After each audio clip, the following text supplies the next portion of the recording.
Why do you keep spending your time doing things so you can have fun instead of just doing fun things? Written by Khatzumoto, posted in March of 2014. So, big Ayn Rand fan here. Footnote 1. To tell you the truth, I knew literally nothing about her until an AJATT mentioned her because I once wrote a blog post that had a title that was eerily similar to that of one of her later non-fiction books. Since I don't like reading fiction, except comic books and sci-fi short stories and Asimov's Foundation, which reads like a short story, I read the Cliff's Notes of her novels, then read her non-fiction directly, but she says a lot of cool stuff, and a lot of nonsense too. She was a woman, a human being after all, smiley face. Oh, you chicks like it, don't act like you don't like it. End footnote. Big, bulbous. I've worn out many pillows fantasizing over that woman. No, seriously though, I just got done reading a couple of the new Ayn Rand bios that came out, the other year? And it struck me how interesting it was that her philosophy came to be embodied in an organization, a collective, a group, that negates the very values it espoused.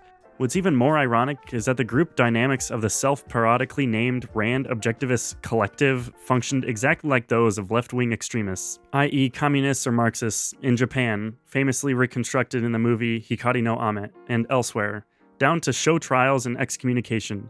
All that didn't happen in Rand's case was people getting physically beaten and/or killed. They just got yelled at a lot. And people who didn't go to boarding school are surprisingly fragile in the face of verbal abuse. I'm telling you, go to boarding school, you will not give a frick. Actually, that's probably not universally true. I crumble quite neatly when scolded. We're not done yet. This is the internet, and so Godwin's law applies. What's even more ironic is that the Nazi military, or the German military under the Nazis, the Wehrmacht or whatever they insisted on calling themselves instead of using a perfectly Germanic English name, for reasons of expediency, became really ethnically diverse in its recruiting. Think about it, an army built around a belief system so rigid that not even Russians were blonde enough to escape its wrath. Ended up looking suspiciously like United Colors of Benetton ad. You've gotta love the contradictions and object lesson-like paradoxes of history. If you wrote some of this stuff as fiction, nobody would believe you. Okay, so today's lesson, kids, is this. AJATT can, and, left unattended, will become a cult or cult-like if you follow it to the letter, and humor alone will not save the day. You don't have to be a male genital organ about it, but never withdraw your right to give me, or any idea I share with you, the figurative finger. More importantly, never stop reading other people's ideas, many of which may be bad and bad for you, yes, but some of which will be good. In a way, the cure for bad information is more information, especially random, weird, outside the box, serendipity-prone information. That is, not merely an increase in information quantity, which by itself actually starts to be bad for you relatively quickly, but an increase in the number of different qualities of information. The spread, if you will. Basically, eclectism. Ayn Rand didn't herself develop a cultus, but she did permit it to grow, and, not being a man, she was ungentlemanly to her inner circle. Oh, zing. No, women and minorities are great. Also, to be fair, she was tired of getting trolled by both sides of the political spectrum, so she enjoyed the safe space. It really is a shame because she and Hayek and Friedman should have been BFFs, but instead she was kinda isolated from them. In fact, if you think about it, Rand got trolled for almost every major thing she was, did or believed. Trolled for being Jewish, trolled for her father's economic success, trolled for thinking capitalism is a good idea, trolled for her absence of religious belief. Anyway, for real though, this is yet another irony of many groups and organizations. Not only do they rapidly violate their own central dogma, but it's almost never the top person that turns them cultish. It's the followers, usually led by a lieutenant of some kind. Rules are enforced top-down, but the demand for rules in the first place is almost always a bottom-up phenomenon. Think of your friend who's always going, there should be a law for or against that, without engaging her second-order thinking to realize that the morass of existing laws, enforced and unenforced, is part of the problem to begin with. Money, of which I am also a fan, is valuable because we believe in it. Similarly, cults are cultish because people, the followers, the underlings, insist on giving up their autonomy. They demand it. They demand rigidity, calling it structure and discipline. They demand that their freedom and dignity be taken away. And if you can't take these away from them, they're gonna go find someplace that will. They want that stern, tough, fatherly love, and if you don't convincingly give it to them, passing their crap tests of your resolve, they will find someone that does. You see it everywhere. A friend of a guy I read a lot of once said, and I paraphrase, after birth, most human beings spend their lives looking for a new place to plug in their umbilical cord. You see it everywhere. That's why hardcore sects are more lastingly popular than loosey-goosey ones. Footnote 2. So, for example, shooting in the dark, without looking at the actual stats to check this out, I would bet that Reform Judaism, on the whole, for most people, will probably never be any more than a transition phase out to full-blown secularism or into various levels of deeper orthodoxy. Anecdotally, it seems that even non-believing Jewish people find Orthodox practice more fulfilling. Ditto for Unitarianism. It's often suggested that Rand was a moral absolutist because, ultimately, she was culturally Russian, thus grim, verbose, and melancholy, and had no grasp of Anglo-Saxon humor and negotiated compromise of the kind that brought about constitutional monarchy in the UK. I call BS on that. First of all, England's king was beheaded too. Secondly, human beings in general hate middle ground because it feels too shaky, and it doesn't stir the blood, it doesn't inspire. Case in point, all Japanese all the time is a misnomer, but some Japanese all the time, or plenty of Japanese, young man, yeah. Human beings only ever settle on middle ground out of fatigue. More cases in point, Mormons hate moral relativism much more than they hate Baptists. Baptists hate Mormons for not being Christians much more than they hate Buddhists and Muslims for not being Christians. People hate what is closer much more than what is far away. During the Troubles, Catholic and Protestant Northern Irelanders would fight each other long before they'd fight Japanese people. Mac and PC people hate each other more than they hate people who don't use computers at all. People hate what is closer much more than what is far away, and so middle ground is hated because it's also close. So close, but so far. A bisexual girlfriend of mine tells me that many lesbians she meets actively dislike bi girls for being traitors and not picking a side. End footnote. It's sort of like BDSM. Bet you didn't see that coming. M especially. A lot of people can't seem to get their morality fix if someone isn't giving it to them hard. It has to hurt for it to feel good to them. You see the same in medicine and exercise. Many people like painful workouts and side effect-laden medications. Nothing else feels real. You see it everywhere. Kids who loudly and openly rebel often want someone to come down hard on them. If they didn't want that, they would just go have their fun quietly. One can drink, drug, hump, and cut school very discreetly without drawing attention to oneself if one so chooses. And I'm no different, really.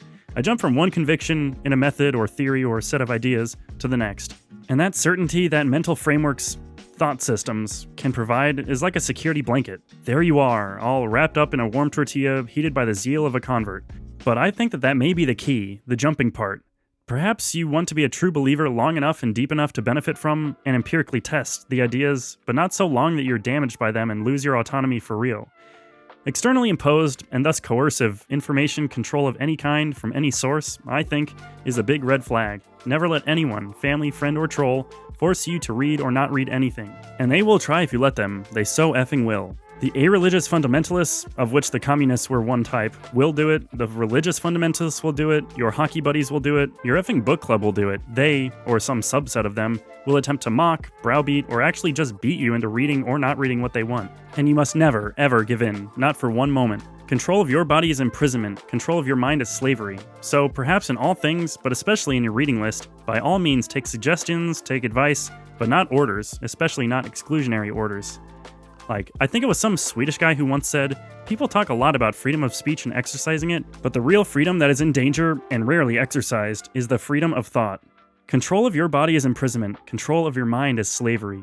Obviously, some information is bad for you. We know that reading the news is bad for you, but it's one thing for you to choose freely to not read the news, and another thing altogether for someone to force that upon you and block your access to it. It's one thing for you to choose to go to bed early, and another thing for a boarding school to use force and lighting arrangements to make you go to bed early. It looks similar, but it's totally different on the inside. It's like the difference between healthy slim people and eating disorder slim people. They can look the same, but they are totally different on the inside. John Biesnecker called it the tyranny of a single source of information, and this is perhaps the worst and most common form of tyranny in the world today. It's the worst because schools promote it and schools are common, so it seems normal. It seems asymptomatic, thus making it difficult to detect. The AJATT method, and any other method, must not be your only source, for two reasons. 1. Actual bad information, the things that I'm wrong about. A. The things that don't work for you. B. The things that I didn't know about when writing. 2. Omissions of good, qualifying, contextual information. The things that I'm right about but take for granted when writing and so neglect to spell out. These are things that would qualify and clarify statements that, lacking qualification and clarification, you, rightly, misconstrue. 1 is obvious, 2 is the reason dots fail to connect. 2 is the reason why so many people have trouble with mathematics in school. Skipped steps, suppressed premises, gaps in logic that appeared self-evident to the instructor. 2 is the reason people spin their wheels, working hard, suffering, and getting nowhere. So let's bring it back down to language learning. Maybe pick up a textbook from time to time. Do it. You might even learn something. That's not sarcasm, by the way. As anti-textbook as AJATT justifiably is, it is for this very reason that you need to pick up a textbook now and then, just to shake things up a little, to show you what sucks and to help you as well, because no one is immune to good ideas, and no one is immune to bad ones either. Footnote 3. Indeed, everything you've just read might be completely wrong. From immunology, for example, we learned that weaker diseases, that spread fast but do not kill, stick around longer. Killing your hosts isn't smart. Similarly, it's been suggested, within the now unpopular, and even it seems semi-discredited, field of memetics, that cults need to strike a balance between strictness and mass suicide. Okay, screw all this big talk. We're not going to come to any conclusions here. We're not going to make the good society by dinner time tomorrow, although we do have plenty of good enough societies around the world already, because we, as a species, haven't quite yet figured out how to do it, or how to do it and keep it safe and stable long enough to not get overrun and lost to history, yet. P.S. I didn't get into it here, but groups explicitly built around philosophies and ideas are not the only ones subject to dynamics that are antithetical to all their core beliefs and purposes. It happens in, of all places, ostensibly for-profit companies all the time, and with stunning regularity. There's no logical reason that any large company should fail to turn a profit. There's no shortage of manpower or smart ideas. That, then, leaves the illogical reasons. Companies fail to make money because they spend the better part of their time and energy doing things that don't make money and forcibly disallowing things that do. PPS. Don't even get me started about what educational institutions do to learning. PPPS. If you want a book that's got smart science, smart economics, smart sociology, no dogma, and no utopianism, Rand without the fat and bitterness, Hayek without economies, try Matt Ridley's The Rational Optimist: How Prosperity Evolves. End footnote and end article.